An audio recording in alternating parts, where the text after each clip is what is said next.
Welcome to a big CUD tutorial, or as I like to call it, a CUDtorial. A CUDdorial. I don't ever call it that. Today we're going to be covering artifacts, and we will be completing 2 big quests and progressing a ton. So let's get started. Let's go talk to Argive. Argive is looking for artifacts, and by now, you probably have a few. You actually tend to start the game with a few random artifacts, so this is one of those quests you can hand in right away and get that easy early level up. That being said, the artifacts you start with tend to be pretty useful, so I wouldn't necessarily go handing in grenades when any piece of scrap will do. If you have some metal folding chairs or strange tubes, I'd recommend giving those over anything else. You will get tons more. But, well, maybe keep one folding chair. It may prove useful in a second. Once prodded, Argive will give you another quest to find another artifact. You should have one to spare, so give it to him. Argive will then speak sweet nothings about the charms of differently lengthed copper wire, and how he would like you to acquire some. And here's where I keep assorted lengths of wire. Whoa. Obs were taking this quest. Now, before we go, I'm going to give you a quick intro to artifacts. Artifacts are the lifeblood of CUD. I can't even begin to tell you how many different artifacts there are, how many different uses they fulfill. It's honestly wild. I'm not even talking cybernetic implants, which we will talk about in a future episode. I'm talking about wristbands with fans and compasses, backpacks with built-in helicopters, laser shooting bows, and least we forget, teleporters, otherwise known as recoilers. Near the mid-game of CUD, you will have so many artifacts that all bestow different abilities, you will feel like a Swiss Army knife. But when you start, your character is going to be a tiny baby, ignorant of the vast array of tools that litter the lands of CUD, and to them, they will all be generic artifacts, instead of the futuristic technology that they are. So, every once in a while, you're going to want to sit down and root through your artifacts, suss out what to keep and what to sell, and figure out what it all means. By the way, artifacts tend to have an amazing water to weight ratio, just letting you know. So, I do mean actually sit down. You can examine anything which appears alien to your character, but examining can also mean break aggressively to your character. When you sit, you gain a fairly sizable bonus to your examining skill, hence why I had you keep the folding chair. The folding chair is light, and so you can keep one on you and pull it out whenever you feel like going through your artifacts. Just highlight it and drop it, and then hit spacebar while you're standing next to it. You'll know you did it right, because you'll see the bonus in your active effects on your character sheet. This is one of those things you will pick up as you go, but you may notice common elements like tools or weapons which have a small trinket inside of them. This is also an artifact. You can pull those out and examine them too. Those small trinkets are actually batteries. A lot of tech tends to need energy, and batteries, or cells, are the go-to for providing it. There are a lot of different kinds of batteries, all of which are reusable, some more easily than others. Pay attention to the ones you find that are a bit more accessible, and which carry a larger charge. Some batteries require fuel of various forms to keep a charge. Make a note of where you can reliably go to find this fuel. Refueling your cell is a good practice. Last note about this, but if you sell one of your weapons and tools, maybe take the cell out first so you can use it in something else. Now, we haven't quite gotten to a point where we need to explore, but we're pretty close. And you may want to do so just for fun, or to pick up a few more trinkets. I've told you I would not spoil CUD, and I promise you I won't, but what I will do is let you know a little about the dangers you can expect. Here's a general map of what to expect in terms of challenge. This is not to say never go here if you aren't ready. If you have the wilderness ability and maybe a couple of helpful artifacts, you can wander the overworld without much danger. It's still a dice roll, however, so maybe follow some of the easy environments as far as they go and make your trips over the more dangerous areas as short as possible. One bad roll and you'll be lost, and then that may be that. As you level up and gain some more skills and better equipment, these risks will subside, but FYI, some areas are always dangerous. Explore at your own peril. We're going to Rust Wells, a place plagued by the kudzu, a sappy red plant which can cause havoc on your equipment. This quest can be tackled before Red Rock, by the way, and might be advisable since your early game equipment is much more disposable. We've covered a bit of combat, and I have more to teach, but there's also a bit of redundant lessons here. Just keep calm and remember the important stuff. Rest between battles, wait for your skills to come off cooldown, use choke points and staircases to turn swarms into 1v1 combats, use your witchwood bark. Speaking of, we got confused here. I finally get to talk about this. When you get confused, the environment will be scattered and deformed. Nothing has actually changed except for how your character sees everything. Nothing makes sense, including your equipment, so if you look through your inventory, all you'll see is gobbledygook. Try and recall how things looked, and move from your memory. Sometimes the best thing you can do is stay still. If you see an enemy, they probably aren't where they appear. However, attack animations are true. So if you see an empty space attacking you, that is actually where the enemy is. Use this information to return the attack. Being confused can suck, but it's still worth the health return that Witchwood Bark provides, and you'll get to know how to navigate it. So, remember, we have a ranged weapon with some oomph now. Be sure to use it. The rifle needs to reload after every shot, but it has much better accuracy, and the potential to do very good damage. There can be a lot of tar on the ground in Qud. You can use this to your benefit, as enemies will get stuck. Take a few extra pot shots. A good practice to keep is using auto-explore after you've cleared a floor. You don't know if you've missed something. Your character will make a beeline for a painted or engraved gear to check out the missing lore. Be sure to pick up all the wire. That's why we're here, after all.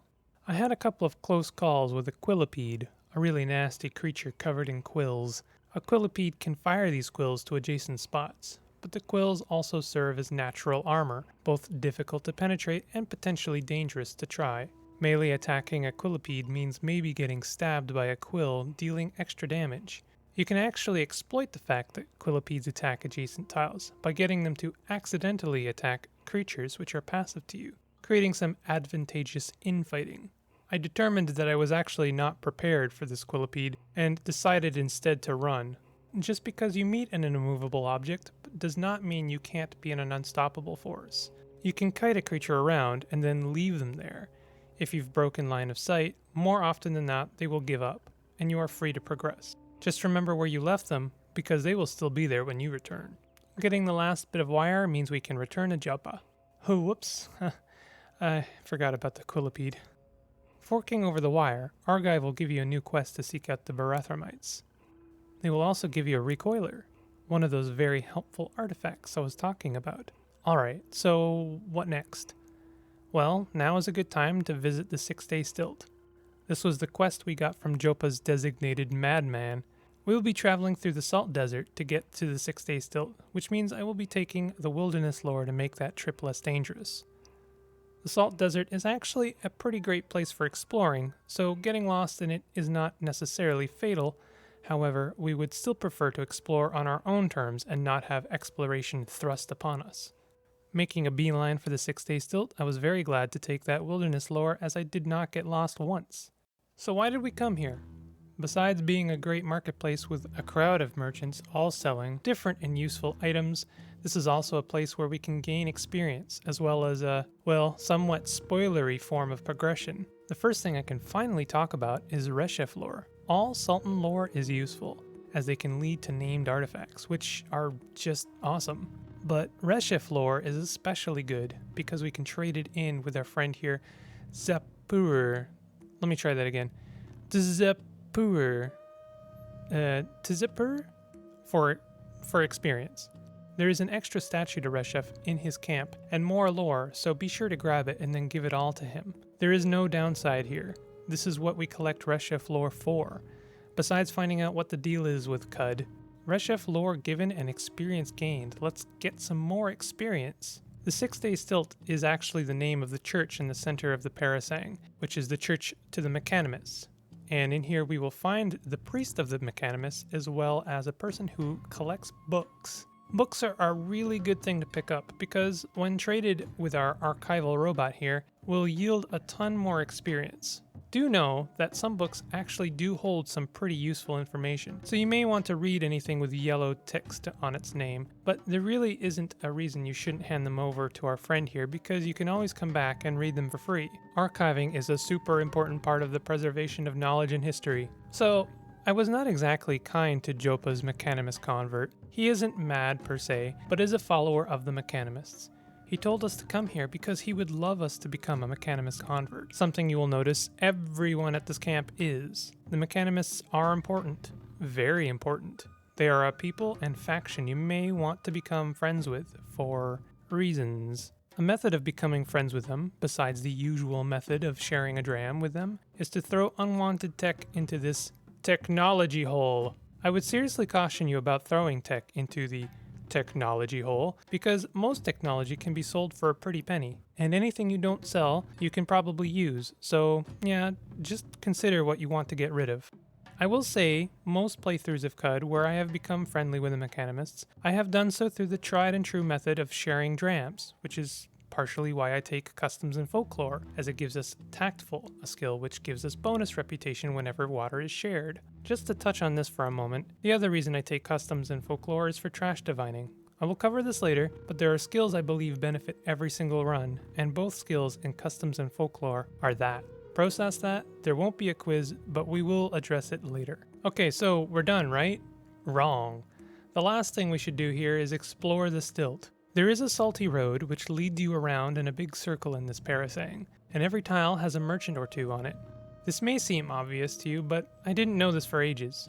The merchants change in every playthrough of CUD, so it is very worthwhile to become familiar with everyone. Something you can also do is make a map pin in your journal in each tile of which merchants are there. Then you can go back to the map and re-enter to the merchant you actually want. This cuts a lot of time out of searching for that tinkerer or iker merchant you want. Okay, so now we're done, right? Still no. There's another quest we can get here. Talk to Lilyheart, opposite of our friend Zizapur. Tizapur.